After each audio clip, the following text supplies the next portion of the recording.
Bettina Chanel. Paquito Myers. I am excited to be here to talk with you about your album, Recognize. And I just gotta say, it's fantastic. Thank you. And Thank you. I'm shocked on how much I got into it, on how great it actually is. Not that I didn't think it was gonna be amazing from the jump, I was going to but say.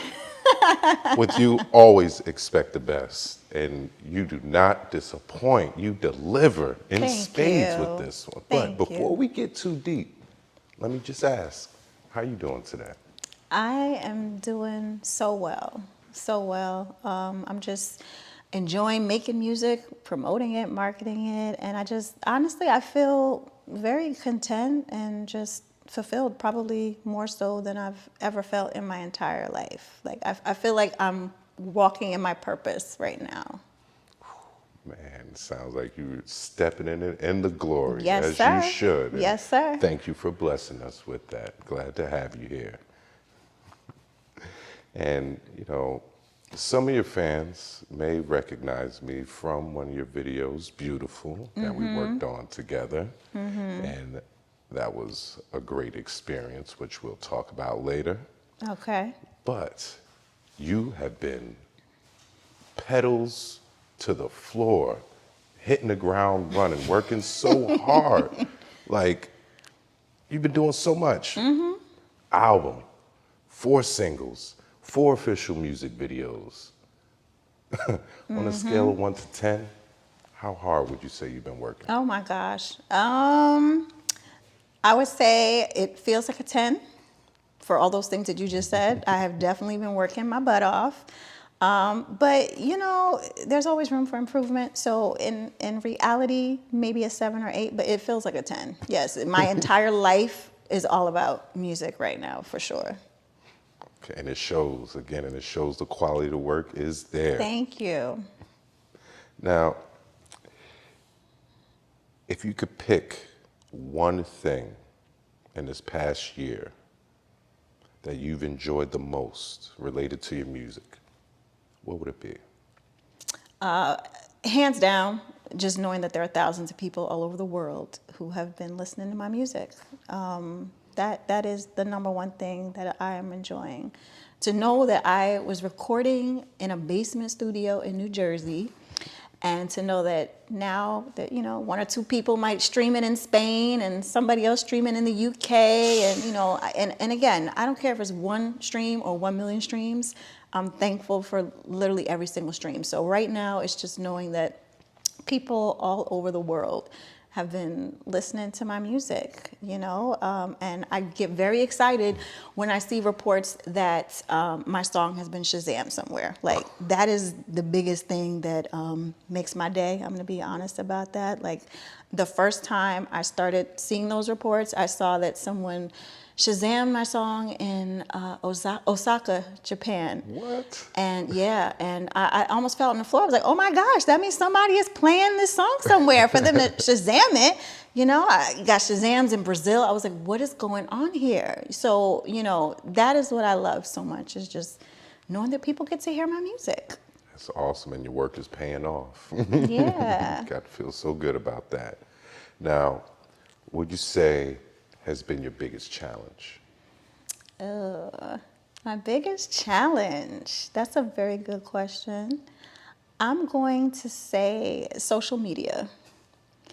Social media is very challenging for me. I am an extremely private person. I do not post anything personal. You know, to be honest with you, prior to last year, all I've had is like my personal Facebook page. And I would post on that like maybe, I don't know, 3 or 4 times a year. And I would only do it so that people knew I was alive, because you know how it is.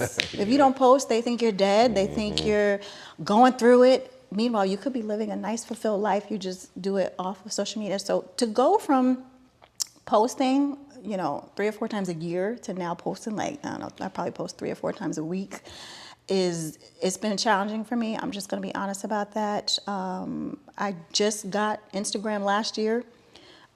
Had I not been promoting music, I would not be on Instagram. I would not be on TikTok. I would not be on anything except probably having like my personal Facebook page. So now that I have all these profiles and I actually have to post regularly, I'm just gonna be honest, I do not necessarily enjoy it.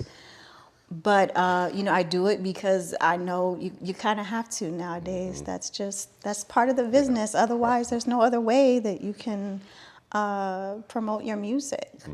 So yeah, I'm just gonna be honest, man. The social media part is hard, but it's been over a year now that I've been regularly posting on social media, and I'm getting used to it, and I'm having fun. And even though I'm saying it's challenging, I do appreciate it, because if it wasn't for those platforms, there are so many people who would never have heard of me.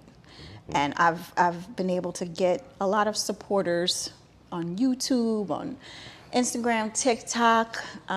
So those platforms have introduced me to lots of people. So I do appreciate it, but I'm just going to be honest to answer your question and tell you that it is very challenging.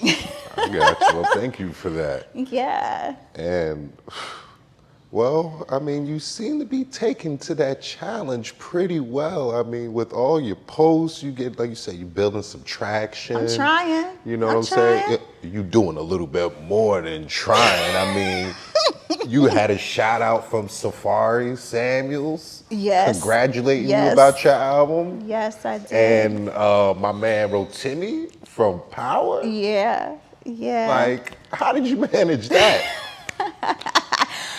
Well, I have my ways, but honestly, I made a request, and they honored the request, so I'm so thankful. Shout out to Safari and Rotimi for doing that, because they absolutely did not have to. So I'm thankful to both of them for that. Thank y'all. Now, can you briefly tell us, how'd you get started in singing? And kind of catch us up on your musical journey up until this point. Oh, well, it's a long journey, I'll tell you that much. But I've been singing my whole life. Since I was a kid, I sang in church. We had a little kids choir. I sang in church. All through school, I was like in chorus. I was also a dancer. So like from the time I was 5 until maybe 13, I was like a very serious ballerina. So I took ballet, I took tap. I was also into acting. So I've kind of been in the performing arts since a kid. School, church, everything was all about the performing arts for me. So I've just been doing it forever. And then by the time I got into high school, I really started getting into singing more and more. And once senior year in high school came around, it was like 100% clear that I wanted to be a singer. And I just knew that I wanted to do this, what I'm doing right now, for the rest of my life. So I said, once I graduate from high school, I'm going to pursue everything. And so I did. Once I turned 18, even though I was in college, that whole freshman year, I really wasn't focused, because I would spend a lot of time cutting class to go on auditions in New York City, auditioning for anything. If people wanted singers, actors, models, dancers, like I was there. So, I spent a lot of like my college years doing a lot of extra work, just, on different sets, movies, TV shows. I was an extra. I did a lot of singing on open mic nights. I was out there trying to get record deals. So, I've just kind of been doing this for forever, just singing and acting and trying to make moves. I also sang background for Kenny Bobian. Shout out to my boy Shalik, who was able to hook me up one time with the legendary Ted Wizard Mills. I was able to sing some background for him in the studio. So I've just been able to do a lot of things over the years. And then for about, I would say prior to last year, I had kind of stopped singing. I didn't make any new music. I was not in the studio for like probably 8 years. It was really bad. I know. It was bad, because I knew I needed to get back in the studio, but I just kept procrastinating. But throughout that time, I knew that I was gonna eventually get back into it. So finally, here I am. I'm doing it, and as you can see, it's a pretty long journey that I've had, but it's never too late to do what you got to do. Right. So like you were saying, when you're walking in your purpose, when you know what your purpose is easy to jump back into it. Absolutely. And jump back into the studio. And you Yep. dove all the way in with this album. Like, man, you touch on so many different vibes and feelings and experiences in this album. Like, just so many flavors, but they're all distinctly you. Like, I love how you were able to kind of bring back like the classic 90s, 2000s sounds, but modernize it and tweak it so it's still classic, but it's modern and contemporary. And you do that all throughout Thank this you. album, so many different levels. And I just gotta commend you on that. Thank you you for so that. much for saying that. Well, you made it easy. Again, it was such a vibe, you know, it was such a vibe. And with that, I just gotta ask, what inspired you to start recording this album? Well, like I said earlier, 8 years of not making music was just not good. I'm just gonna put it out there. It wasn't good for me because you know how it is when you're an artist, you have to make art. So I was, just occasionally just coming up with random melodies and random lyrics, but I hadn't sat down and written like an entire song from beginning to end in over 8 years. I hadn't recorded anything, and every year, my New Year's resolution was, all right, this year I'm getting back into the studio. And I would say that every single year, and then December 31st would roll around, and I had not accomplished my resolution, just like most people. But the last few years, like, the intensity of it was getting stronger and stronger. It was like, okay, no, seriously, girl, this year you're gonna have to do it. I probably still would be saying that if it wasn't for a chance meeting that I had with my cousin. I hadn't seen him in years, and I ran into him at a funeral, and after the funeral, we were just talking, and he does music. He's a rapper, he's a producer and all that, and we had always said we were gonna work together and do music together, but we just never did. And I asked him, I was like, are you still doing music? And he was like, yeah, I got an album, I got this and that. And he was like, let me play some stuff for you. So we went to my car, and he just started playing song after song, and like his music was really good. He's such a great rapper. And then he was like, I also produce. Let me play some beats for you. I was like, wait a minute. Since when do you produce? Like, what? Where is this coming from? You never told me this before. And so he started playing all these, instrumentals, and I was just so shocked, but immediately felt a connection to like almost every single beat he played for me. And I was like, oh my God, this is so good. I want this. Oh my God, I want that one too. Oh my God, I want that one too. Oh my God, oh my God. And he was like, take them all. I was like, really? He was like, yeah, you can have them. I'll send them to you. I was like, really? He's like, yeah, I'll send them to you. And I was like, oh my God, thank you so much. Yo, it's, after this funeral, man, tomorrow I'm going to start writing, and I'm going to get back in the studio, and, I'm going to make things happen. That is exactly what happened. Like literally the next day I started writing. And I mean, the rest is history. Now we got a whole album, and those songs that my cousin played for me in my car that day, like, almost all of them are on the album, and he did like half of the album. So I'm so thankful to him that we had that meeting, because I honestly tell you that, sometimes you just need someone to spark something. And if I had not seen him, we would still be sitting here talking about, all right, 2025 is gonna be my year, y'all. I'm getting back in the studio, 2025. Like, if it wasn't for that meeting, we would definitely be having a different conversation. But yeah, after that, the rest is history. So I thank him for that, and that's a lesson, I think, for everybody. You never know what you're gonna trigger in somebody else. Just by living your life and doing what you're supposed to be doing, you can just inspire people, by you walking in your purpose and doing what you're supposed to be doing. You don't even have to say anything. Like, my cousin didn't tell me, you better get back in the studio, you need to. All he did was say, let me play you my stuff. And I was like, okay, yeah, I got to get it together now. And So, that was all it took. You yes. right back in. Yes. So shout out to Lord Mizo, the cell. And man, did you ever put in some work? I mean, it's a full album, 17 tracks, and 16 of them are songs. You only got like one skit. Right. And you pretty much are like one of the only one on the album. You got like one feature. What made you go this route? Well, I knew that since I was gone for so long, I needed to do an album. I wasn't trying to just release a bunch of singles. I wasn't even trying to do like a little EP. Like I knew that I had a lot of music and I had a lot to say. And again, I have been doing this for so long with nothing to really show for it. In the past, I had recorded an album, but I never commercially released it. So it was just like a bunch of songs sitting around with no one listening to them. So I felt like I needed a real project, a full-length project that people could listen to and be able to hear what I can do, see all the different styles of music I can do.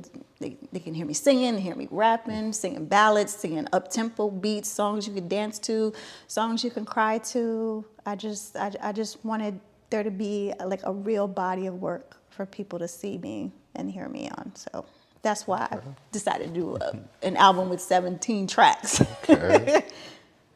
And in recording this album, did you experience any major challenges?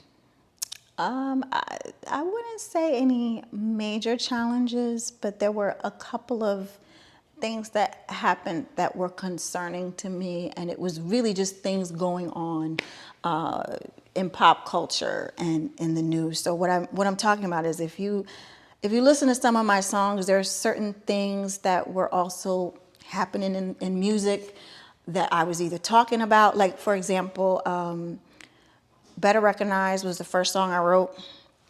I think I wrote it, it was like March of 2023. And I say, you know, the hook is like 1995, you better recognize. Nobody up until that point has said anything about like 1995 in a song in forever. Fast forward a few months after I had recorded this song, you know, a very popular artist out there had a song. You know, I won't say people's names, but there's an artist who has a song where she's saying like 1995, and I was like, oh my God, are you kidding me? How can I release this stuff now? They're gonna think I stole this from her. Then since 1999, I say I look fly. Nobody has said fly in years. So I thought I was getting ready to come out with some hot stuff.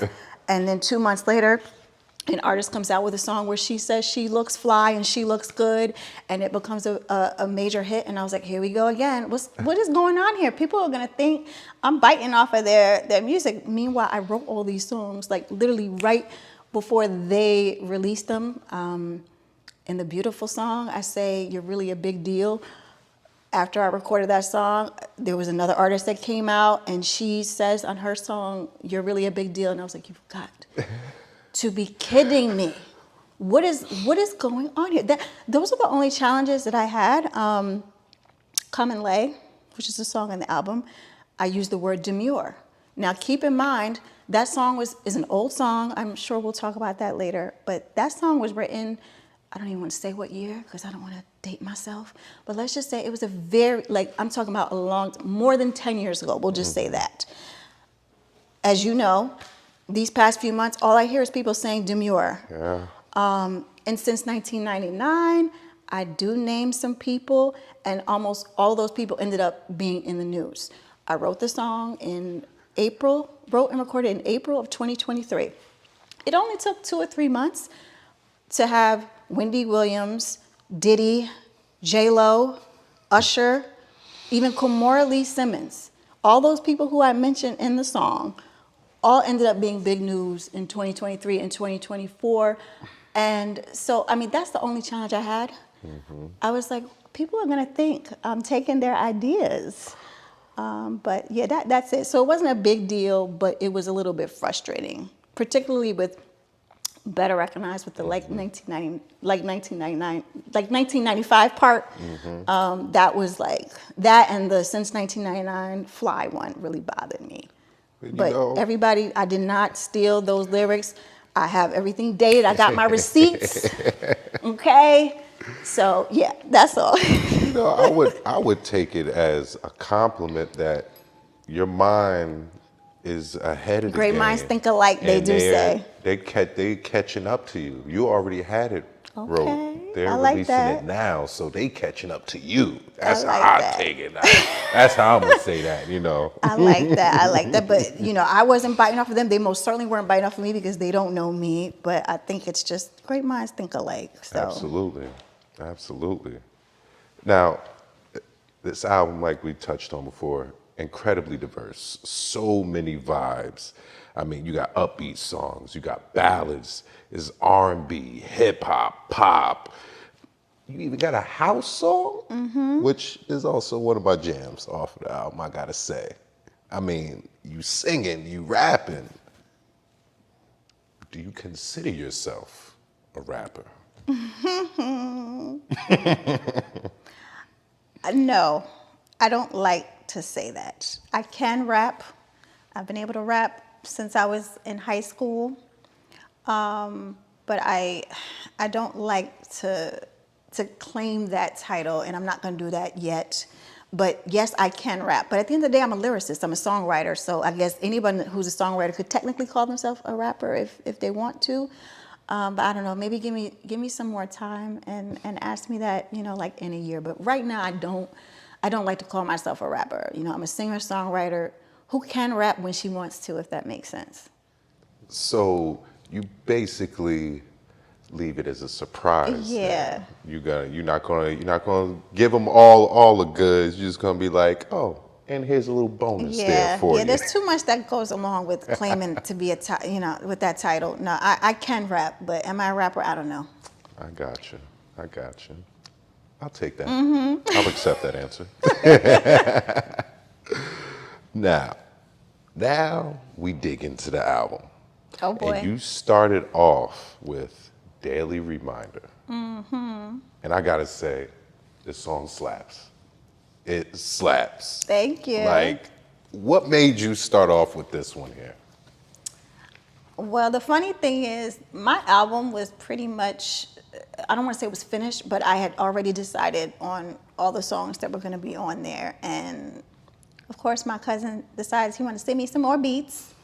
And he and my other producer, Charlie, can tell you that throughout this album, when I said it was finished, I was like, don't send me any more beats, because I'm the type of person, if I really like it, I'm going to start writing immediately, and then I'm going to want it to be on the album. And as you said earlier, this is a real long album as it is. So when he sent me the beat for that song, I actually was mad because I liked it so much. And I was like, oh my God, I cannot add another song. This album is already too long. So for a minute, I was like, we'll save it for the next album. But I kept listening to it, and as you said, the beat does slap. And I was like, nah, we just gonna have to put this one on the album. But it didn't really necessarily go with everything else. So as I listened to it more, I was like, well, you know what? This sounds like it could be a good intro. Like this could be a great way to start it off.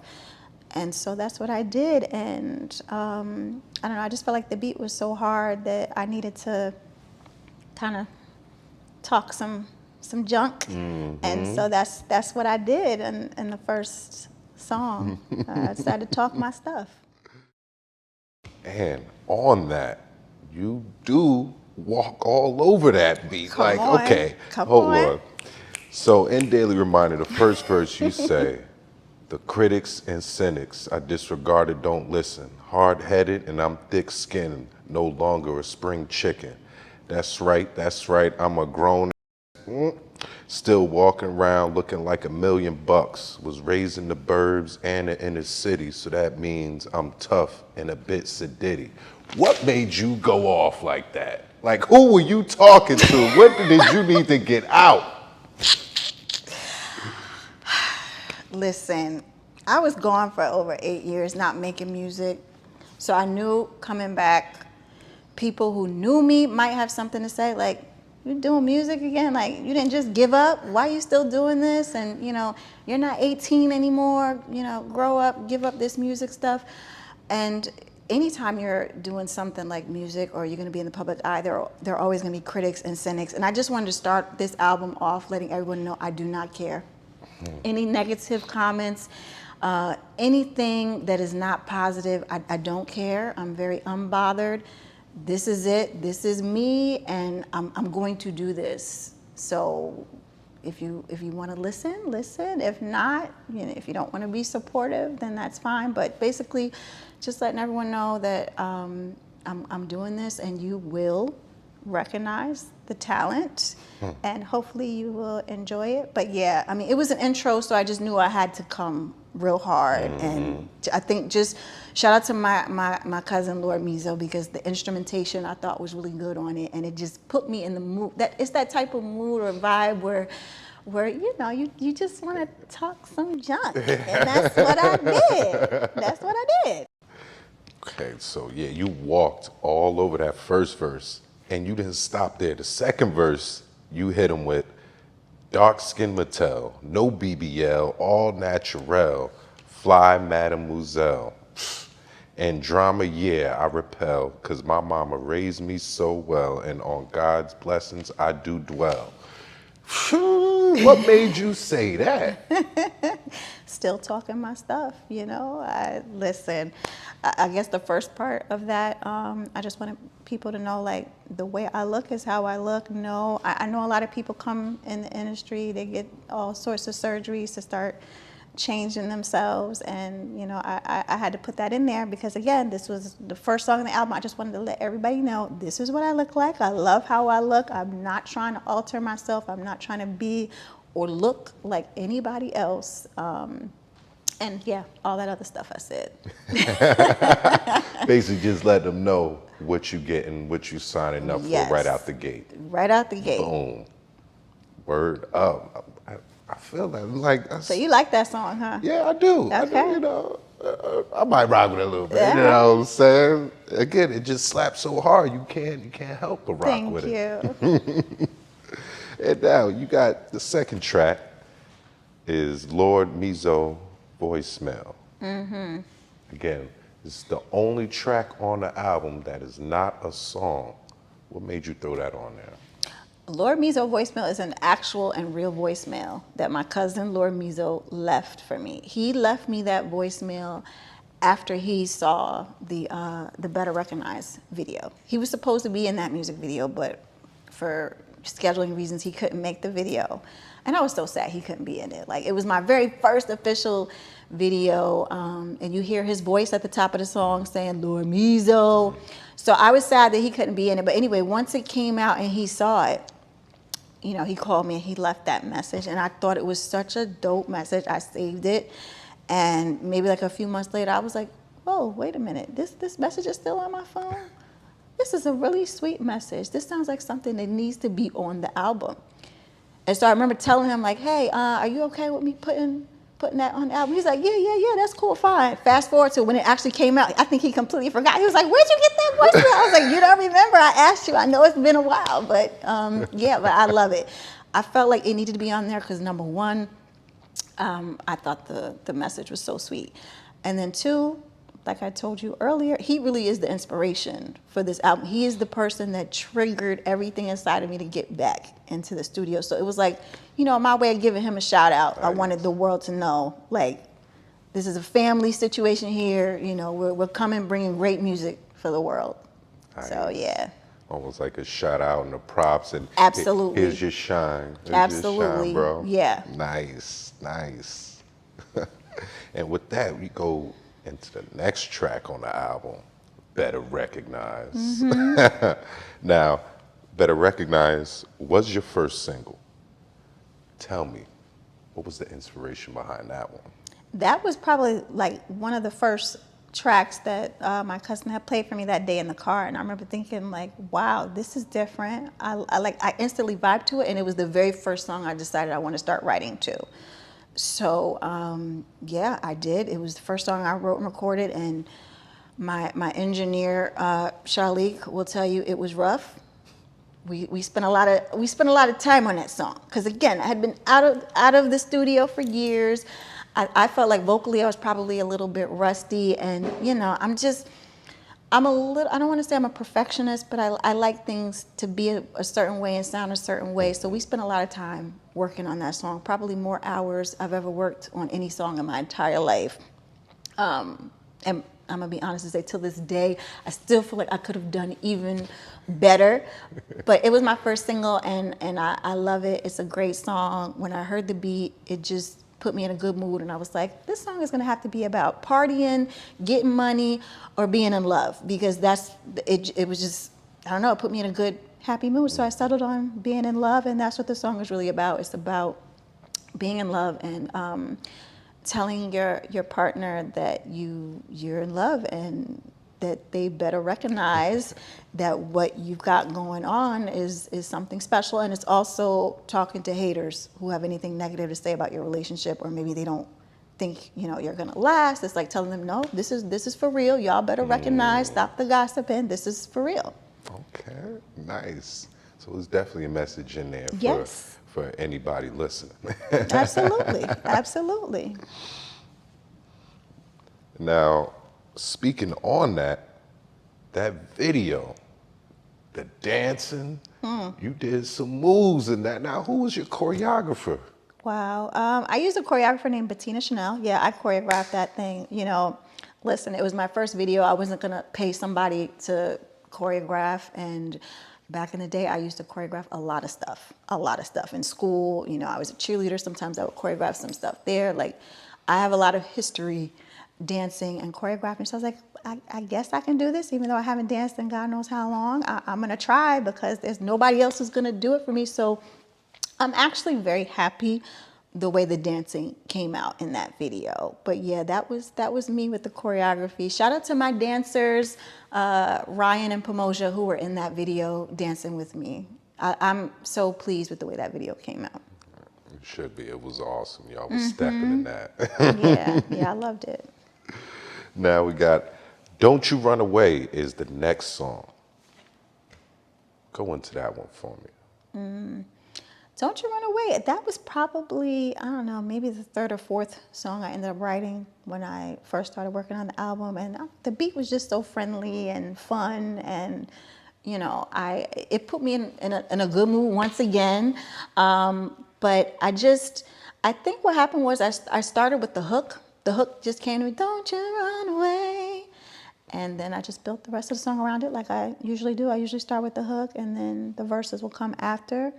But, Don't You Run Away is just about fighting for your love, being in relationship, marriage, whatever you're in, and just telling your person, like, don't give up no matter how hard it gets. A good message anywhere you hear it, know? Keep fighting. Yes, sir. Now, next joint on the album is I Told You So. Now, I can definitely tell you who had some fun making this song, because the lyrics go, money is flowing, yeah, you know it, we are chosen, yeah, we made it, because we claimed it. Now we're famous, global stages, all you haters and naysayers, I told you so. What was on your mind when you went off with them lyrics? Exactly what you just heard. Once again, it was just a song. Well, let me first start off and say the beat is crazy on that song. So when I first, heard it, I was like, I don't know what I'm going to make this song into, but I just know the beat is crazy and, I want it. And so my cousin was like, okay, I remember him saying, you sure you want this one? I'm like, yes. I think he probably thought he would give it to like a rapper. But I love the beat so much, and it was just fun. When I heard it, it just sounded like a fun beat. So I wanted to make the song fun. So I was like, here goes another chance for me to talk a little bit of my ish, talk a little bit about my journey, and then again, address any haters who might have anything negative to say. That's all. It's just a fun song, though. Word. And you could tell it comes, every level it shines through. That energy, the fun, the vibe is there. Yeah, I was talking to the other day, they were like, why are you laughing so hard in that song sounding, I forgot what he said I was sounding like, I can't remember. I think Pinky in the Brain. He's like, you have that laugh like you want to take over the world like Pinky in the Brain. I was like, I'm just having fun. But yeah, I was being very silly in that song for sure. Nice, but hey, man, sometimes when we get in that silly vibe, you just need to stay in that vibe and get it out. And hey, you Yeah. come out with magic sometimes. Okay. Since 1999 is the next song on the album, and it's a huge hit. I mean, man, it's a banger. And it's your fourth single that you released. How did you come up with this concept? It was hard. I'm not gonna lie. I'm not gonna lie. Since 1999 was the only song on the album that I could say was hard to write. It was the most difficult song to write, and probably the one I'm most proud of because I can't believe I did it. Again, it was a crazy beat. Had no business taking it. It probably should have gone to some rapper. But when I hear something I like, even if I have no idea what I'm gonna turn it into, I just take it and I trust that something good is gonna come from it. So that is the one song I remember driving around in my car just playing the beat over and over for days. Just trying to figure, like, what is this gonna be about? It was really bothering me because I consider myself a good songwriter. It's usually not hard for me to write a song, but this one was like nothing was coming to mind. But then one day when I was driving, out of nowhere, I said, like, still look fly, age like fine wine. And I was just playing around. And then I was like, wait, hold up, wait a minute now. This might be kind of catchy. I was like, maybe that's what this song will be about. And so I decided, yes, this is going to be another song, me talking my stuff. And then I decided, well, I can almost make it like I don't know, like a song that's a little autobiographical, almost like a musical memoir of my life and my journey, just trying to make it in this business. And that's what happened. But originally, I thought I was going to be singing this. But I couldn't come up with anything that I wanted to necessarily sing. And the beat was just so hard that I was like, you know what? I might have to just rap this entire song. But I had never done that in my entire life. Never rapped a whole song. Like maybe like little brief, a couple bars, but not like an entire song. But that's what ended up happening. And to be honest with you, once I decided that I wanted it to be a little autobiographical, I remember making a list of everything I wanted to talk about. And it was like 2 or 3 pages.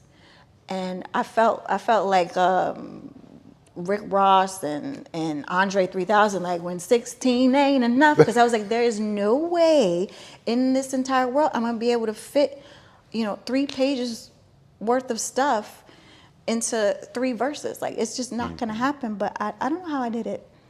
But everything I wanted to talk about, I was able to throw it in there. So that's why when you listen to some of the lyrics, it's like a little bit of this, a little bit of that, and then this happened, and then that happened, and then I saw this person, and then I did this.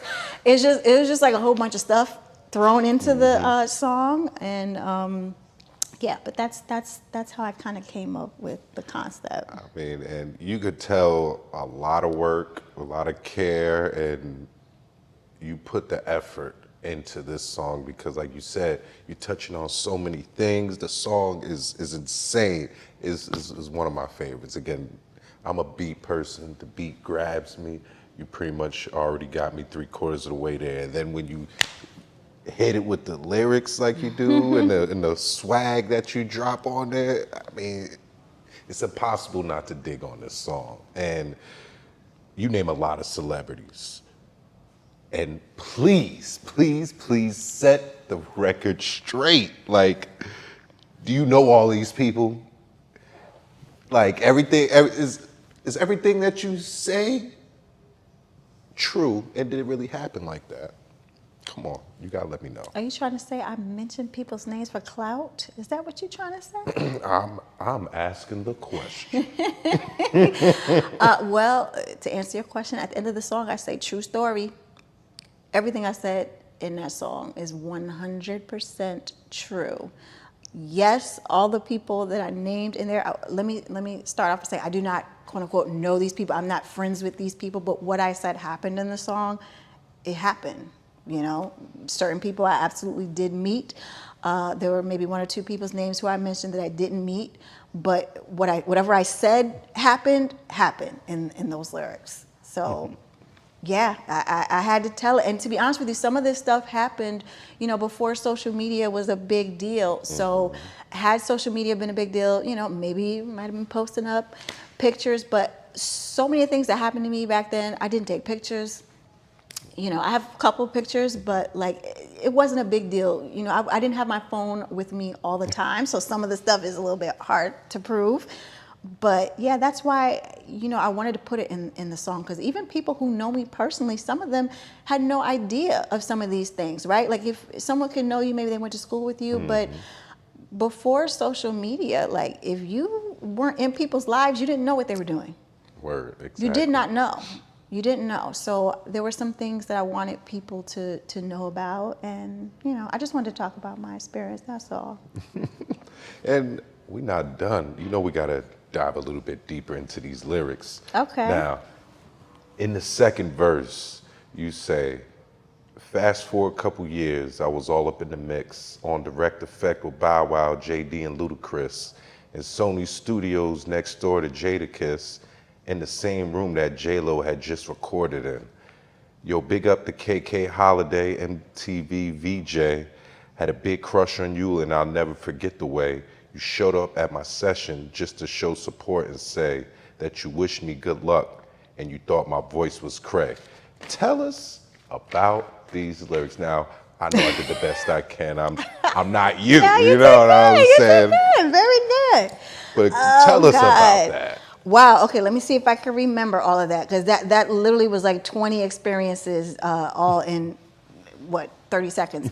Direct effect, that happened. I remember I was on a date on Valentine's Day with my date, walking in Times Square, and then all of a sudden we walked past the MTV building, and a lady was standing outside, and she grabbed my arm, and she was like, "You look gorgeous. Do you want to be on MTV today?" And I was like, "It's Valentine's Day. I'm with my man here. No, but thank you. I appreciate it." She was like, "No, you have to. Please, please, please." And, the person I was with at the time was like, "Let's see what she has to say. Let's see what she's talking about." And she was just like, "Yeah, Bow Wow, Jermaine Dupri, Ludacris are going to be on the show. And, we need some people just, around, looking good and looking like they're enjoying themselves." And so I asked him, I was like, "Okay, you want to do this?" And he was like, "Yeah, sure." So Valentine's Day, that was a great Valentine's Day, by the way. You end up on TV, and I remember, I think Ananda Lewis was hosting that day, so I got to meet her. But yeah, just being in the same room with those people that day was fun, and that was just a chance encounter. What else did I say in there? Sony Studios. In the studios, yeah, back in the day, my management team had gotten me in the Sony Studios to record, and it was, state-of-the-art studio. I still don't know how they got me in there, but, they were kind of big time back then, and I thought I had made it. Like, I was supposed to blow up at that time, because I was like, just a young girl, I was like a teenager, and I was in Sony Studio. I was in the very room that J-Lo had just recorded her album in, so I did not meet J-Lo. But as the lyrics say, in the same room that J-Lo had just recorded in, and that same night Jadakiss was in the building recording next door. But my management team at that time, they claimed to know everybody. I only worked with them for like a couple of months, but I remember they wanted to sign me really bad, and I remember them saying, we can introduce you to everybody, and just name one person, name them right now, and we'll make sure you meet them. Tell me, who do you have a crush on? And I remember I told them, I said, I don't really have a crush on anybody. I don't think anybody is that cute right now. They were like, "No, tell us who." And I was like, "Well, there's this MTV VJ that's kind of sexy, KK Holiday. He's really my type. I do kind of like him." And they were like, "Okay, we're gonna have him come to your next studio session." I was like, "Yeah, right."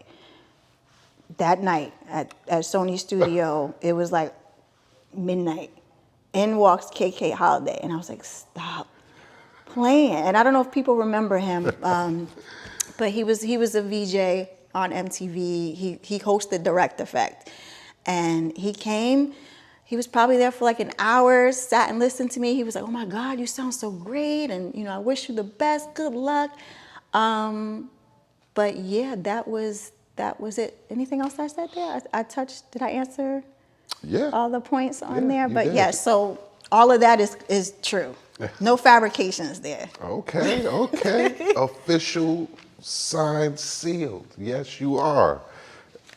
And going to the second verse, we still not done. You hit him with some more bars. Hanging out with Jay and Silent Bob on the set.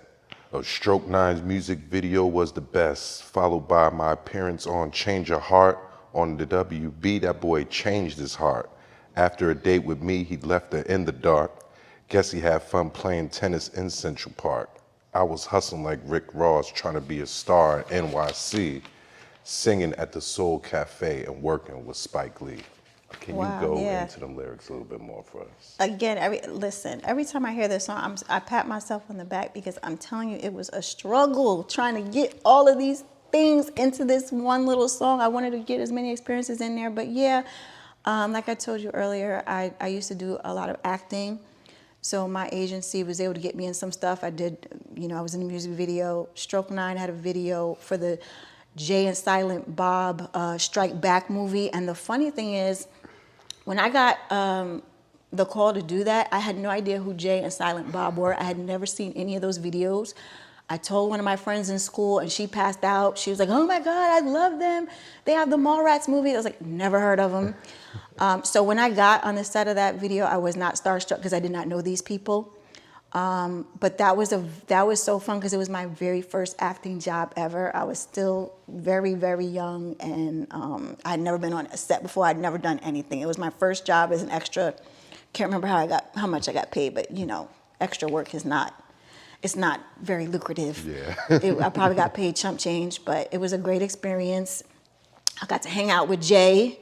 And again, I did not realize how big those people. I never heard of these people. I was like, who are Jay and Silent Bob? But that was fun. That was an acting job I had. Change of Heart was like the second acting job I got. And that's something that some people don't know. A lot of those dating shows, a lot of those people are actors. So, something to think about. Everything you see on TV is not always real. But on Change of Heart, that was a show where the couple would go on and it would usually be a couple that had problems. They would each go out on a date with somebody else and they come back on the show and decide if they want to stay together or do they have a change of heart and do they want to be with a new person. So on on this job, it was fun because I got paid to just go out on a date with a guy and have the camera crew follow us. So it was so much fun. I mentioned the Central Park thing because we actually did play tennis in Central Park. There's a whole scene in that episode of Change Your Heart where I pretended to fall while I was playing tennis. Yeah, I just did that for good TV. I didn't really fall on purpose. I just wanted to make good reality TV. But yeah, and then when we got on the show, I remember thinking, I hope he has a change of heart because this is national TV. And, I wanted to look like the guy had a fun time with me and, that he would pick me over somebody else. And he did. So that was good. And then singing at the Soul Cafe, I used to do a lot of open mic nights. So Soul Cafe was one of the places I sang at a lot. And working with Spike Lee, I was an extra on the set of that movie, The 25th Hour. And he was a director of on there. So, yeah. That's one of my favorite movies. So again, no fabrications there. All of that was true. I'm going to look for you now in that 25th I don't hour even think is there's one a of my good favorite shot of movies. me. I don't even think there's a good shot of me. Almost all of the extra work, I feel like I was never able to be seen except for maybe 3 or 4 jobs. You know how it is as an extra. You be trying real hard to find the camera, hoping. Where's the camera at? Where's the camera at? Hoping they get you. Right? And most of the time they don't even get you, but you try. At least you're on set and you showed up. Word. And you did your job. Yeah. And keeping on with since 1999, in the third verse, you hit him with, been that chick since back in the day. Party at Diddy's pre-VMA soiree. I remember Usher being so pleasant and kind, saw Kimora next to Russell, and she said I was fine. R.I.P. Black Rob, so glad I got to meet you. Chilling with Wendy Williams and Kevin was a treat too. Hold up. Did you really go to a Diddy party? And if you did you see anything crazy that he's allegedly did? well, like I said, nothing in that song is fabricated. Yes, I did go to a Diddy party, and no, I did not see anything there that was crazy, out of the ordinary, nothing debaucherous, nothing illegal. I didn't see anything. The only thing that could have been illegal is there might have been some weed smoking going on, but I can't remember, but there might have been, and weed was not legal when I went to that part, but I don't remember if that was happening, but it could have been happening. But I did not witness anything out of the ordinary. But again, it was not. It wasn't at his mansion. It wasn't in someone's private home. It was an industry party. It was the night before the VMAs. He threw this big industry party, and it was actually in a restaurant in Manhattan, which they kind of transformed into like a club for the night. They removed all the tables. It was like a big, very popular restaurant, and all the big celebs were there, but I did not see anything crazy happening. I don't know what happened after that. I don't know if there was an after party everybody went to, but I was just happy to be there. My acting agency got me to hook up and got me there, and yeah, so that's how I was able to get to that party. But it was a very nice party. It was fun. So people who partied with Diddy, there were many of them. So I know some of them now want to act like they didn't, but they were there. And that party I went to was so much fun, and there was nothing crazy going on. Nothing. I would tell you if there was nothing. Okay, all right. So you made it out alive. I did. You're so crazy. Yes, I did. All right, and now, again, still on the third verse, because you just keep dropping the bars on them. You don't stop. And break down these lyrics for us a little bit more. Okay, so I think, I talked about partying at Diddy's pre-VMA soiree. Usher, that's next, right? I met Usher at that party. He was so nice. He was probably the biggest celebrity I met that night at that party. Usher was just fabulous, so sweet. My management that I was working with at that time, they actually were there as well. And, they were the ones that took me to Usher. And they were like, let's go meet Usher. And I will never forget, Usher was so humble. They were like, oh, this is our artist, Bettina, and, she's going to be a big deal soon. And he was just like, wow, that's awesome. Good for you. I really hope you make it. Like, he was really, really just being so humble. Like, he didn't have to even talk to me, but he really wished me good luck. Kimora Lee Simmons and Russell Simmons were there. And I was a huge fan of Kimora at that time. I was such a fan. So I just had to go up to her, and I just fangirled. And I was like, oh my God, Kimora, you are so beautiful. She was so gorgeous in person. She was like, thank you, honey. So are you. And who else did I mention? Wendy Williams, yes. So that whole Wendy Williams Kevin thing happened on a different night that was not at that Diddy party. I met them at a party. It was like a New Year's Eve party at a club. They were it was in Jersey one New Year's Eve. So that's how I met them, got to sit and just chill with them, and that was fun. That was a lot of fun. That was a lot of fun. Black Rob I mentioned too in that verse, right? I got to meet Black Rob. That was at the Diddy party. R.I.P. to Black Rob, but that was. I'm just happy I got to meet him. He was funny. Wow. Did I talk about everybody? Yeah. Yep. You covered everybody. Okay. That was just a fun-filled, celebrity-packed night. It was. And you made it out. And took not one picture. So sad. Well, it was different. Yeah. It was different back then. It wasn't all obsessed with not the one phones picture. and stuff. Sad. I regret that. But we got the memories up here. And going on, still on the third verse since 1999, you keep dropping the bars on them. You hit them with, at Rutgers University, I was a true discoverer. In the paper next to the mayor and the governor. Had my ex call me crying watching HBO because he saw me looking lovely on The Sopranos. Oh, tell me a little bit about that. And you was really on The Sopranos? Oh, Hold up. God. I'm gonna have to look for you in another show now.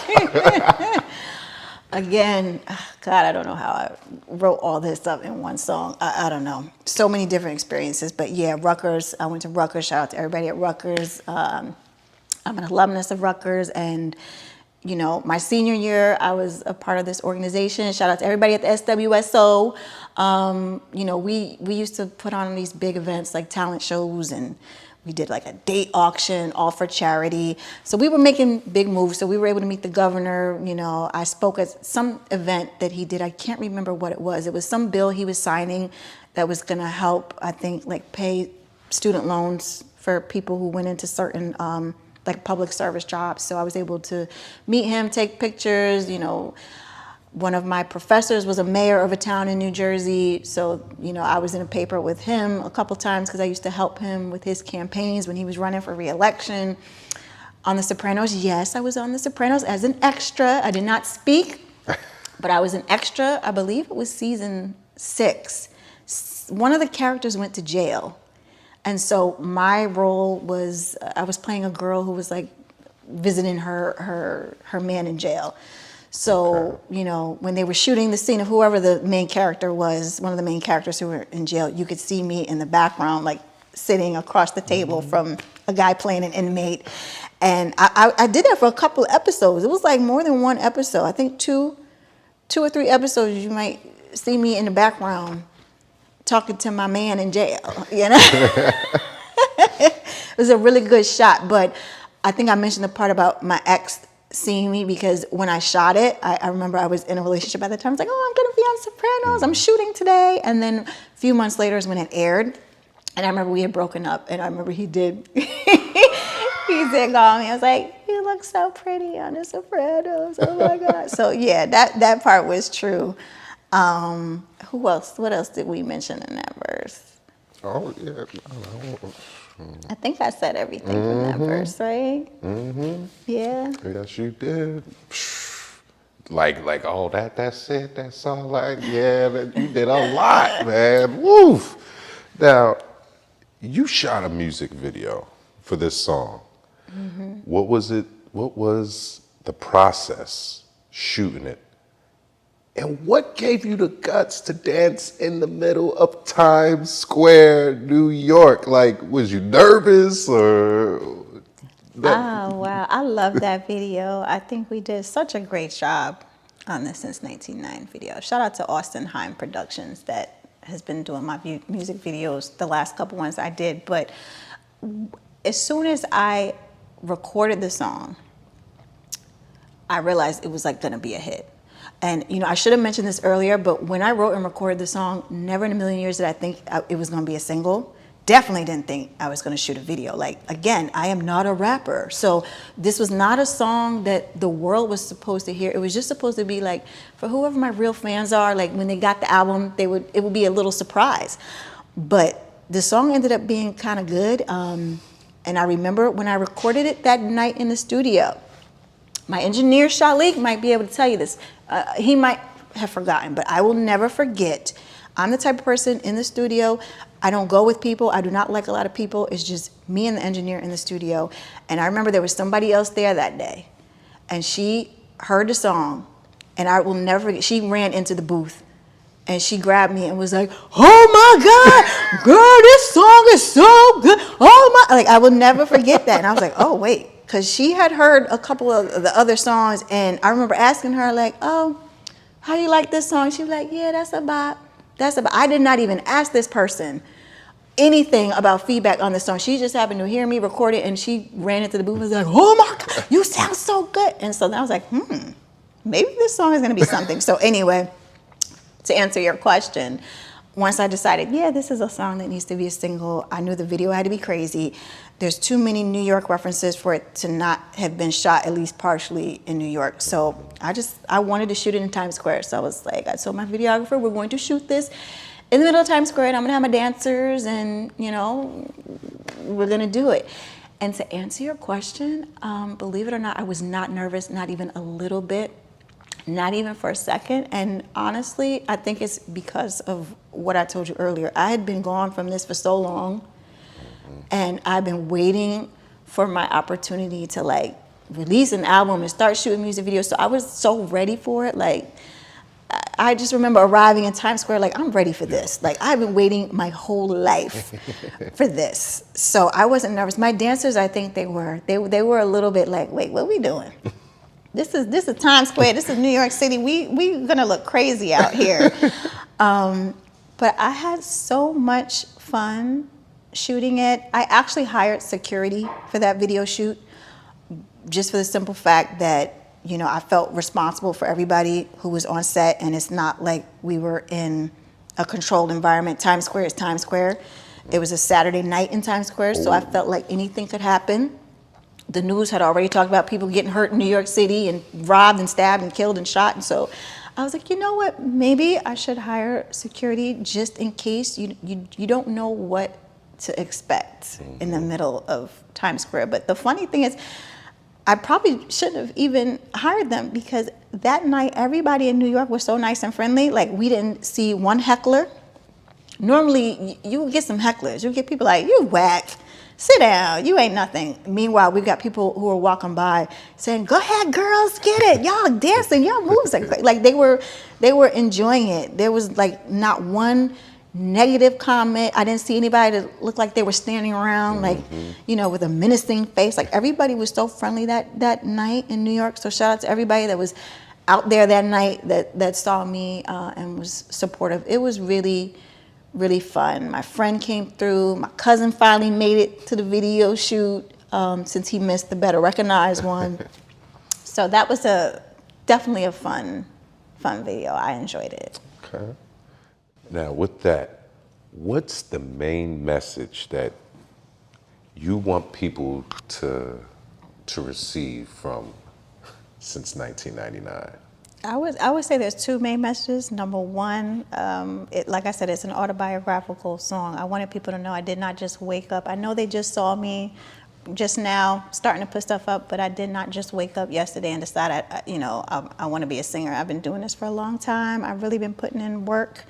And so I wanted people to really just get to know my story. And then number two, I want people to know it's just never too late to do what you want to do. And for all the ladies out there, you don't have to die just because, you know, you turn 25 or 30. Like, life is not over, you know? You can still look fly. Keep yourself looking good.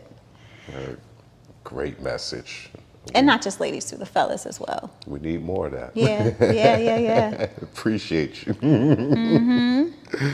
Now, moving on to the next song on the album, we have Get High. What inspired you to write that? I just always wanted to write a song about the sober life, which is the life I've lived my whole life. To this day, people don't believe me, but I've never been drunk. I've never been high. I never smoked a cigarette, never smoked weed, never did any drug ever. You know, I'm that girl that will go out to dinner and people will be like, you don't want wine? You don't want to go? No, I'm fine with my cranberry juice. I'm good, cranberry juice or water. So, you know, I kind of went my whole life being, you know, the designated driver and just never really getting involved in controlled substances. And I always wanted to write a song about that. Which is definitely different. We don't have too many of those. No, we don't. No, we don't. Every song out here is the complete opposite. Yeah, so. Definitely. So, yeah, it's good to have another perspective on that. Yeah. Because, you know, you don't need to indulge in that to be cool or to have fun. And definitely not to have fun. And I have loads of fun. And I do not need to do all that. So, you know, for all the young people out there, you don't need to get drunk to have fun at a party. You don't need to get high, like, at least not off of controlled substances. There's so many other ways to be drunk and high, as my song talks about. Mm-hmm. And with that, in your hook, you say, I just need some romance, candles and a bubble bath, quality time with the fam, lots of friends and lots of laughs, mountain views and nature hikes, soaking in the sunshine, take a first class flight. That's the way I get high. That's it. There you go. These are true statements by Bettina Chanel. Yes, they are. Yeah. Yep, that's it. That's all you need. And then on the next song on the album, which again is one of my favorite joints right here, you got Ready To. Now, this is the one that kind of got that Jersey club feel to Represent it. You know what I'm Jersey. saying? Tell us how this song came to be. Yes, this is an old song. So, like I said earlier, I had released an album. I didn't release an album, but I had recorded an album long time ago and just never released it. And then after that, I recorded tons of songs and never released them. And Ready To was one of those songs. Shout out to the producer, Shalik, who is also my engineer. I remember the day, long time ago. I won't say what year it was, but it was a long time ago. He played that beat in the studio. It was not supposed to be for me. But like I always used to do, whenever I would hear any producer with a good beat, I was like, yeah, that's mine, thank you. So I remember I told Shalik, I was like, yeah, that's mine, I got this. And I remember coming back with the song. But yeah, it was a song, an old song that I decided that I wanted to resurrect and bring back for this album. I'm glad you did, because like I said, it's one of my favorite ones off the album. I love it. It's one of my favorite songs. Yeah, I love it. Get you vibing, and you can't help but to groove with it. That's why I had to bring it back. I wasn't gonna let that song die. Right? And then in that song, you say, I'm ready to go there with you. What does that mean exactly? And where are you ready to go? You know what's so funny? People hear that song and they automatically think the whole song is about sex. And the funny thing is the song is not about sex at all. Yes, I'm speaking in a sultry, sexy voice, but the song is actually about commitment. It's a girl saying, I'm ready to go to the next level with you. That's why I say, so take me to the next level. You know, so it's like, it could be whatever that means to you. If you're just dating someone and maybe you're ready to be in a committed relationship, maybe you're already in a committed relationship and you're ready to get married. The song is about commitment. It's about saying you're the one. So yes, I got a sexy voice in the song, but it is not about, that song is not at all about sex. It's 100% about commitment. And that's a great message, because it's too much surface level stuff out there. That's just literally it would be about the sex. But thank you for giving us something to chew on, actually. Yeah. Now we got the next one, Gotta Let You Know. Great song. Tell us about the making of that one. That's another old song that I resurrected. When I told you earlier about how it had been 8 years since I was in the studio, that was actually the last song I recorded in the studio before I took that 8-year hiatus. And I remember I had like a 2-hour session. I quickly recorded it. I was supposed to come back and finish the song. And I didn't come back for 8 years. But I knew that song had potential. So that's why I resurrected. And I was like, nope, this song was never completely finished. Let's bring it back. And, only thing we did was we changed the beat. The beat is a totally different beat. I told Shalik to, just make me a whole new beat, and he killed it. Killed it. I love the beat for that song. So, yeah. Okay. Now, I got to ask you something. What are your thoughts about women shooting their shot first, or being the first to approach? How do you feel about that?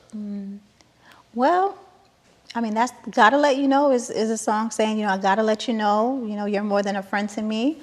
I feel like if a woman has feelings towards a guy, that she should write a song or write a poem or write it in her journal or talk to a therapist. No, a woman should absolutely not shoot her shot. If the man did not say he wants you, ladies, you need to keep it moving. Save your sanity. No, I mean, I know that there are a lot of people who will disagree and they think women should. I've never done that ever in my life, so I don't know what that's like to approach a man. I know that women do it all the time, but I don't think that is the right thing to do. If the man didn't say so, he either doesn't want you or he's too cowardly to say so. And then, I mean, I know that's not a man I would want. Most women like men who are assertive, and that's way more attractive than somebody sitting back, like waiting for the woman. No, ladies, don't make a first move. Save yourself some drama. Okay. But write a song. And on that, you shot a music video for Gotta Let You Know. Yeah, Yes. How was the process of making that video? Oh my God, I loved it. I love the video. I love how it came out. Shout out to Hassan, who was my co-star in that video. It was just so much fun. My concept was exactly what you saw. I wanted it to be two friends in college, and the girl got a crush on the guy, and you know, the twist was supposed to be that, you know, he had a crush on her too. They both really liked each other, and neither one, you know, was saying anything. So I think the video came out really, really good. I like it. I'm proud of it. Threw some sprinkles of dancing in there in between the storyline. I love the scenery. Also got to shoot some of it on my old campus at Rutgers, so that was fun. Nice. Everything comes back full circle. Yes, I know, right? And hold on. Oh yeah. Did you really do a split in that video? I did. I did, and it wasn't as easy as it looked. Shout out to the cameraman that made it look smooth. It was a little bit of a struggle, but I can still get down there, but it wasn't as smooth and easy as it looked. But I did do a split, Right. yes. Okay. Well, shoot. It looked graceful. You did it. It looked Thank you. effortless. I told him to make sure it looked like that on camera, absolutely. And now we come to the song Beautiful. Yay. It really is a beautiful song. Great message. The vibes, again, is there. The lyrics, everything is there.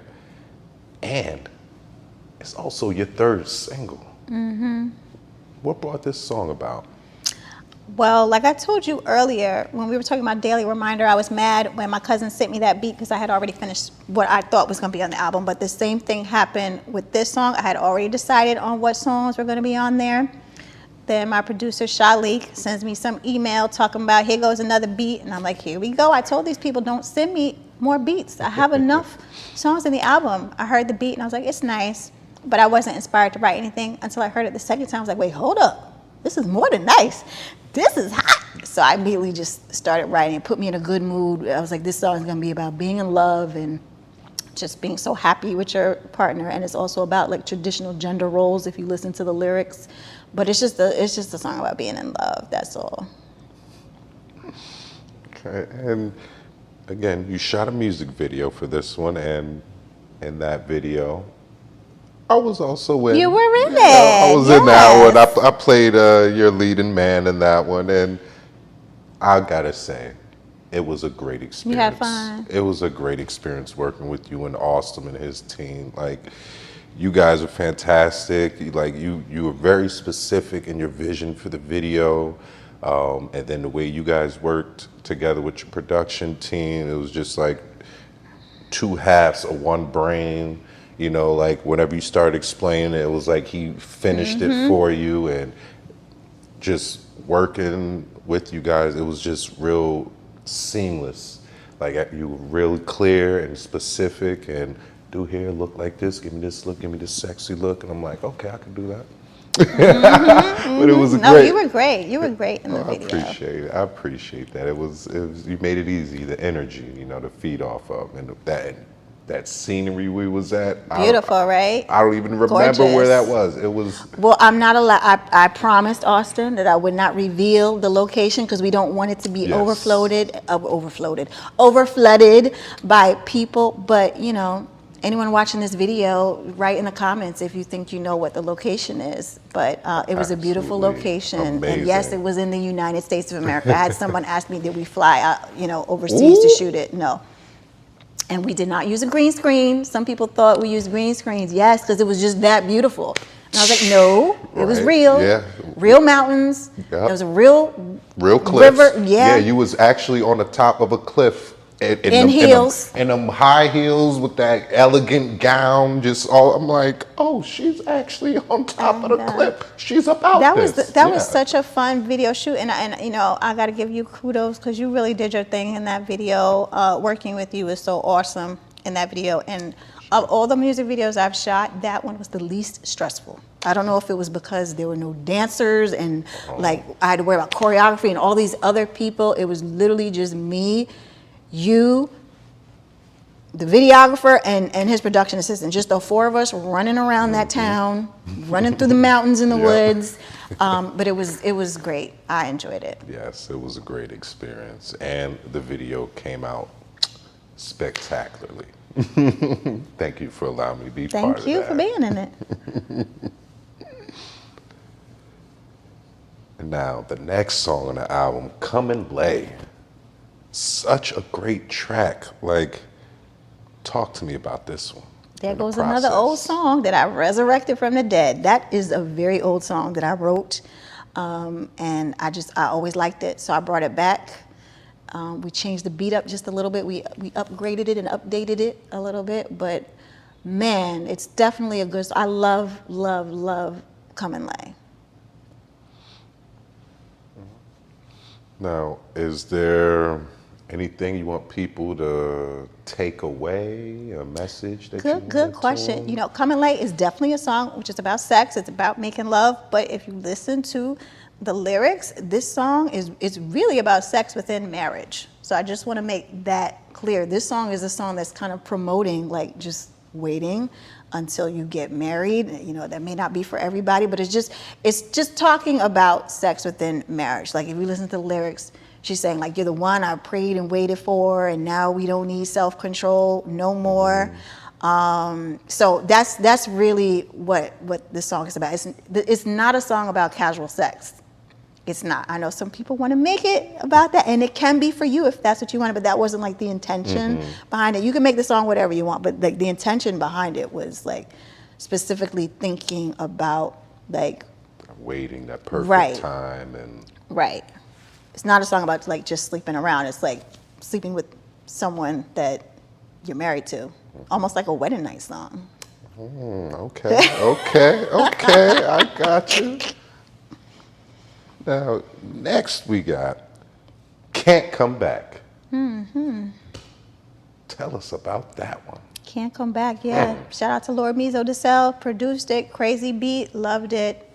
Probably the second song I started writing after Better Recognize. It's just about, you know, telling someone that maybe you broke up with that they cannot come back. You know, sometimes people realize what they had when it's gone, but you can't always, you know, you can't give people second chances and stuff. So that's what the song is about.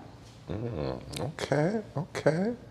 Now, also, Can't Come Back is the only song with a feature. What made you pick that song to feature another artist on? Well, I mean, on that song, I talk a little bit of junk. And, you know, I felt like it was just telling one side of the story. I felt like it needed some masculine energy. And from day one, you know, I told my engineer, I was like, I got to get a rapper on this song because I don't want it to be too one-sided. There are two sides to every story, every breakup. So I wanted to get the male's perspective. And, you know, I had another rapper in mind to do it, but that didn't end up working out. So shout out to Shalik. He recommended Tekla Chin, and you know we called him up, and I was like, okay, this is the vibe of the song. This is kind of the direction I want you to go. And he just came through and did his thing, killed it, took the song to a whole nother level. Thank you, Tech. Now we got Shake Hold of You is the next song on the album. It's an incredible song. What do you want to tell us about the making of this one? Well, that is another song that was resurrected from the dead. And, you know, between Since 1999 and Shake Hold of You, these are the two songs I'm most proud of on this album. And it's because Shake Hold of You is the oldest song on the album. I can't tell you what year I wrote it, but just know I was still in school when I wrote this song, and to know that I'm using the same lyrics and they stood the test of time, like I'm happy about it. So lyrically, I'm happy about it. I love like my background vocals, everything I did on that song. I love it. We changed the beat because it was a song that I recorded for my first album, which I never released. And for this, you know, for this album, I wanted to update the beat, and so Shalik is the producer. He did a great job on that one, and I love Shake Hold of You. I'm so proud of that song. I feel like I wrote a classic, to know that it stood the test of time and it still sounds like, you know, kind of good. Like the lyrics, like you said, stand the test Yeah. of time and still applicable. It really is. That's a classic to me. Thank you. Now, Never Fine is the next song on the album. and it's another great song. But can you tell us what exactly is it about? Never Find. I love Never Find. I think lyrically it's my best song. Just lyrically, like the metaphors and everything. The song is about being optimistic, even if you have 1,000 reasons to be pessimistic. So it's talking about wanting something so bad. I mean, it could be like a career. Maybe you want to find love. Maybe there's some dream you've had that you haven't been able to pursue. Whatever it is, I had someone tell me that the song, she was able to relate to the song because she and her husband have been looking for a house and they still can't find the right type of house that they want. And everyone around them was like, you've been looking for months, just settle for one of these other houses. But they know like the type of house that they want. So, in the hook it says, are you searching for something that you might not find? But it's just about staying optimistic, no matter what it is, no matter what it looks like around you. If there's something you want, you could have been disappointed 100 million times. The message is like, stay optimistic. Don't settle for what you do not want, because you probably will regret it. So just stay optimistic. That's really what the song is about, is deciding whether or not you should stay optimistic or just be realistic and settle. Okay. And staying on topic of Never Find, the lyrics again, so beautiful. The message, definitely necessary. Thank you for bringing more of that into the world. And in the pre-chorus, you say, when once again it deteriorates, you look to upgrade and to elevate. You make a list and double check it twice. You try to keep hope alive. Mm-hmm. What's the message you wanted to get through with those? Same thing, just staying optimistic. Making your list, writing down what you're trying to do, whatever your goals are, whatever you're desiring, whatever you're wanting. Even if you thought you had something and it deteriorated, start over, upgrade, elevate, whatever that is, and keep it moving. Shout out to Lord Mizo DeSalle, because the music on that song is just so beautiful. Okay. Another Like You is the next song off the album. And I gotta say, it's an incredible ballad. Thank you. I mean, it really showcases your vocal ability, your range. Like, you really hit us with a lot of levels on this one. And it impressed me and got me all in my feels a little bit, I gotta say. What was the inspiration behind this one? Well, that song is actually about Whitney Houston. So shout out to Shalik, the producer of that song. It's another song that I resurrected from back in the day. Shalik actually hit me up after Whitney Houston died and said to me, like, I want us to do a tribute song to Whitney Houston. I did the music, I want you to write something and come and record. I said, of course, it's Whitney Houston. It's a legend, icon. Definitely. And so that's what that song is about. The original version of the song actually has Whitney's name in it. I believe I saw her name in it twice. When we resurrected it for this album, I just took her name out so that it could, apply to everybody. People can use it to, think about anybody that they may have lost. But the song is really about grief, and it was 100% written as a tribute to Whitney Houston. So R.I.P. Whitney. Okay. And now, the next song is called Vulnerable. And you hit the nail on the head with that title. It's very fitting. Mm-hmm. What made you write this song? At the time, I had just lost like a lot of people in my family. Like, I had several deaths of like significant family members. So I just felt like I needed to write about it. I remember I told Charlie, like, I need you to make me a beat that sounds a little bit like X, Y, and Z. And he did. And, that's what the song is about. It's another song a little bit about grief and, grieving the death of loved ones, grieving loss of relationships, anything that you may have lost. Like, that's what the song is about. Okay. And you spoke earlier about the importance of privacy and how hard it was for you to record the song vulnerable because you being a private person. I imagine that has to be a little difficult. Can you kind of walk us a little bit Yeah, through there that? was a minute when I thought that I was not going to put this on the album. Absolutely. After I recorded the song, I was like, yeah, this looks like a nice song that I'll just keep in my vault with the rest of the songs that haven't been out there in the world, because it is definitely too personal. It is extremely vulnerable, but that is the title of the song. That's the purpose of it. It's me being vulnerable, me telling everything about how I was feeling at that moment. And I decided, I was like, no, I'm going to keep it on the album. It's real. I'm an artist. Like, this is what we do. I'm not some manufactured person that has other people writing for her. So, like, I'm an artist that's actually a songwriter. And if I'm going to do this, I got to be real. And the song was real. Like, it was literally 100% how I was feeling at that moment and what I was going through. So I had to keep it on the album, even though for a brief moment I was like, maybe not. It's just a little bit too much. But I was like, no, we're going to keep it. And you put it out there and I did. you feel it, man. It touches and it pulls on the heartstrings. And if you win your bag, it's a good song to listen to because it lets you know that you're not the only one. Right. There's other people hurting there with you, and you could find maybe Right. some comfort in that. And you know what, also to piggyback off of what you were saying about privacy, I'm not that person that posts every time somebody dies. So I did not post anything about anybody that passed away, because my social media is not for that. But they're forever immortalized in this song. So Absolutely. Now, we come to the end of the album, and you close it out with Better Recognized Remix. It was the second single you released and part of a music video as well. Like, it was like another part of another song's music video, right? Yeah, Which is yeah. very cool. Now, how did this make it onto the album?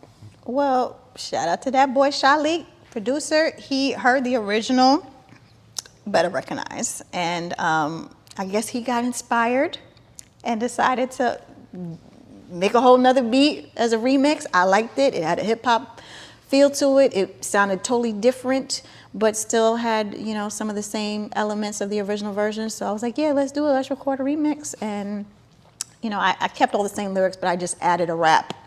And yeah, so that's how it came to be. And because I liked both the original version and the remix version so much, when I did the video, I was like, we got to put both of them on the same video. And it was a good surprise too at the end of the original version, because, you know, I was dancing in these glamorous, expensive gowns. My God, that Better Recognized video, by the way, I forgot to say, it was the most expensive video to shoot of all of those videos. And you wouldn't think so, because all you see me doing is dancing in front of a white psych wall.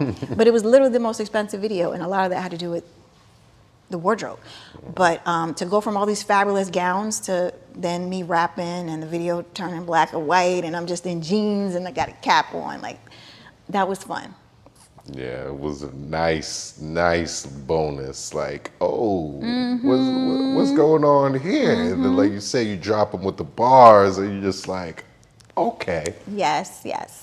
I like this ride. Yes. Now, and the rap in the remix again was fire. In the beginning, you say single-handedly, I'm saving R&B and kidnapping this industry, representing New Jersey. Shout out Carolina peeps. Yeah, my pen be quick with this. I'm a hardcore lyricist and a true conspiracist. Got decades up in this.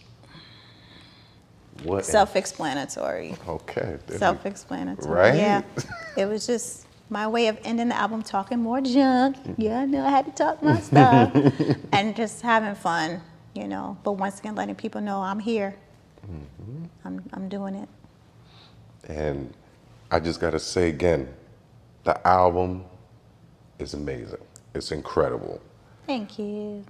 What is the general message that you want people to walk away?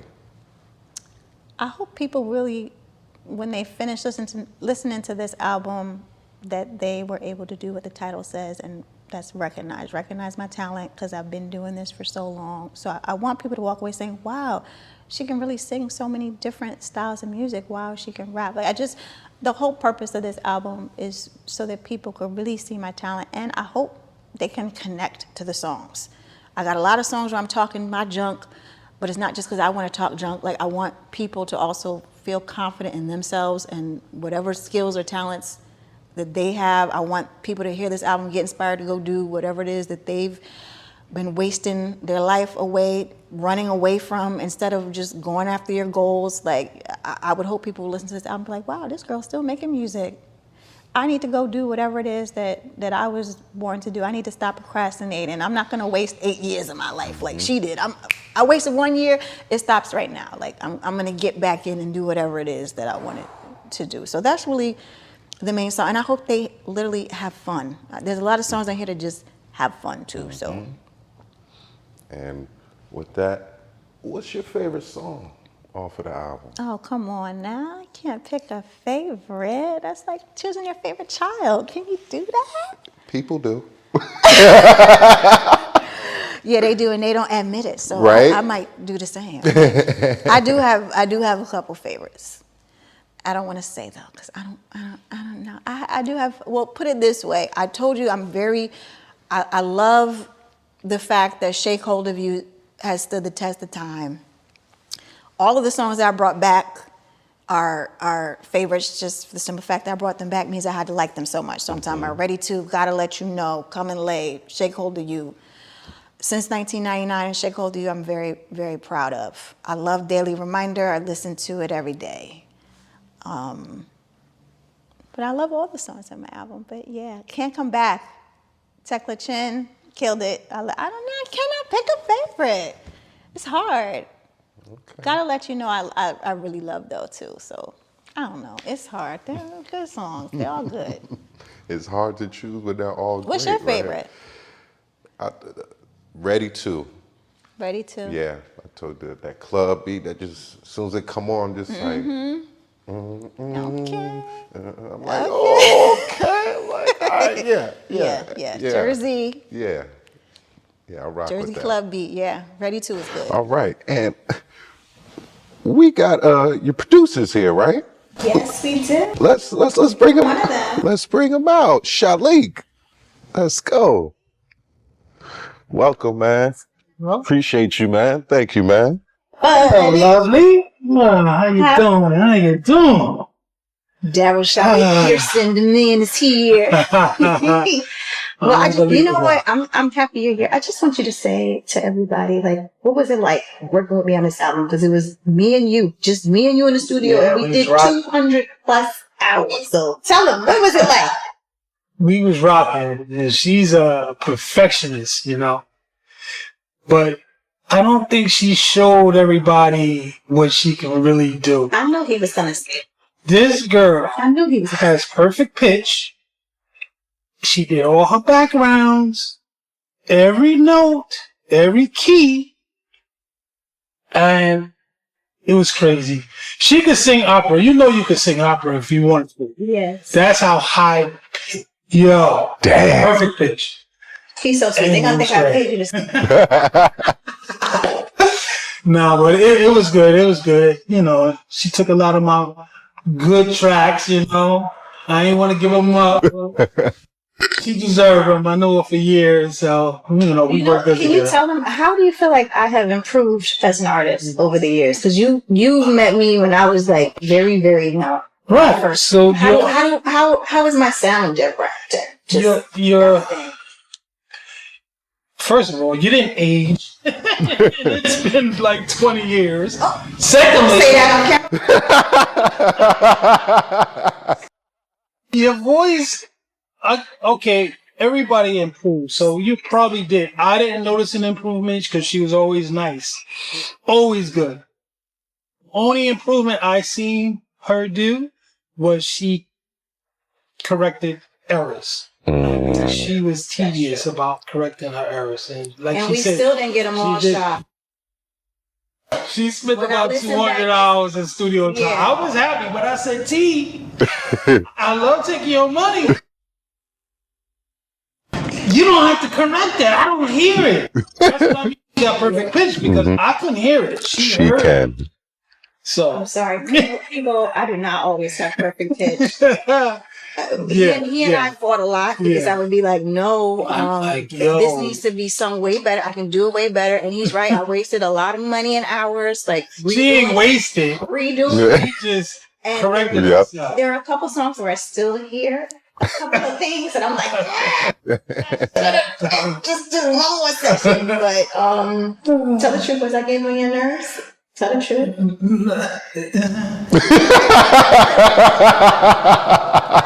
bit of a perfectionist, and we bumping heads. So tell the truth. You know, I did grow here.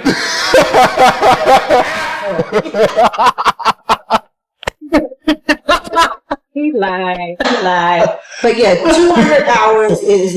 Like I said earlier, I do not like a bunch of people in the studio. I only like to just be me and him, and that's it. I get in the booth and it's pitch black, right? Yep. I yell at him if it's not dark enough in there. I'm like, yo. I'm like, nope, it's not dark enough. I need it dark. But yeah, 200 plus hours, just me and him in there making it happen. And I just want to say thank you. If I didn't say thank you, because I know I took away some of your fabulous weekends. Because I'd be like, nope, ain't nobody having fun. Until this album is finished, no one's having fun, no one's going out, no one's doing anything. Saturday night, no. Studio. In the lab. And he'd be like, come on, pick another bed. No, we're working. Right?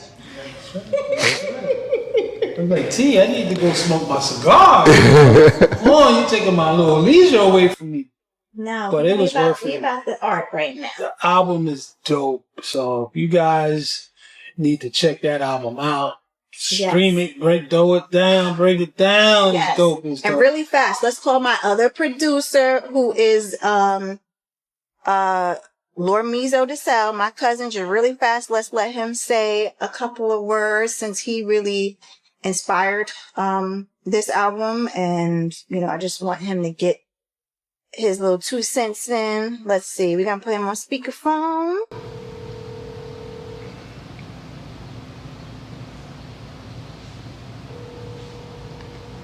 Let's hope he answers. Lord Mizo DeSalle. Hey, what's going on, cuzzo? I got you on speakerphone. I'm sitting here with my boy Shalik, the other producer. What up, Lord Mizo? What up? Yes, sir. Yeah. Tell him, cuz. I'm feeling great. We also got Paquito here, who is hosting. Just really fast, cousin, can you first of all, I want you to tell them, did you believe me that day after we were sitting in my car and you played me those songs? Did you believe me when I said, okay, I'm gonna, once I get back, that I was gonna start recording the album? Did you believe me, or did you think I was just talking? No, you was just talking, but I had to believe you. I had no choice not to. I was forced to, honestly. That's true. Now, what were your thoughts when, like, a couple months after that meeting, when I sent you some songs? Like, what were your thoughts when you first heard, like, Better Recognized, Since 1999, Don't You Run Away, I Told You So, all those songs that you produced? Like, what did you think after you heard the final product? I mean, honestly, a little bit of my background since I have been producing since like 2009, I've had a lot of artists to take my production and give me that feedback. Like, hey, I recorded this, that, and the other, but now, when you pulled up and showed me the codes and showed me the placement on the album and all this other stuff, I felt real honored to be a part of that project. Thank you. What are your thoughts, just in general, about the whole album and the songs you produce? I'm loving it. We got Can't Come Back. That's probably still one of my favorites. Yeah, I knew he was gonna say that. because I'm gonna be way humble and modest, and like, you had to put me on this since 1999. I honestly didn't even think you was gonna like that one to be. I told him with that one, so I had to recognize that one. Yeah, no, he's right. Like I said earlier, that beat, I should have probably taken that beat. I can't even believe that you gave it to me, but I appreciate you lending that out. Any last words you want to say, Lord Miso? I mean, I appreciate y'all Lee helping me out with some of these joints, and we putting you where you need to be. And I'm going to keep thinking it's going to keep going higher and raising up more attention. That's right. Oh, two last questions. Sorry. First, the Lord Miso voicemail. What are your thoughts on the fact that I put that as the second track on the album? Yeah, it was real nice. It was real nice when they introduced me to the world. Yes. I love you. I love you so much. And lastly, what was your experience like flying in from North Carolina to shoot the Since 1999 video with me? It was all worth it. It was all worth it. Times Square, everything. Just to get the video done, that's what made it a success to me. Yes, thank you. I love you so much. I let the whole world know how you inspired this. So I thank you. Thank you so much. If it was not for you, I would still be here talking about 2025 is going to be my year, and it would not be my year. Seriously. That's what's up. Well, them hot nine, hopefully you got everything where it need to go to keep climbing. Like I want to see that keep climbing. Yeah. Yeah. All right. Thank you so much. I'll talk to you later, cuz. Man, keep living next. Salute. Thank you. All right, big bro. Bye. All right. Thank you so much, Sha. Appreciate you. Thank you. Now, before we end this conversation, I just want to ask you a few more questions. All right. Shoot it. So your fans can get to know you a little bit better. What recording artists did you admire growing up? Mariah Carey and Janet Jackson.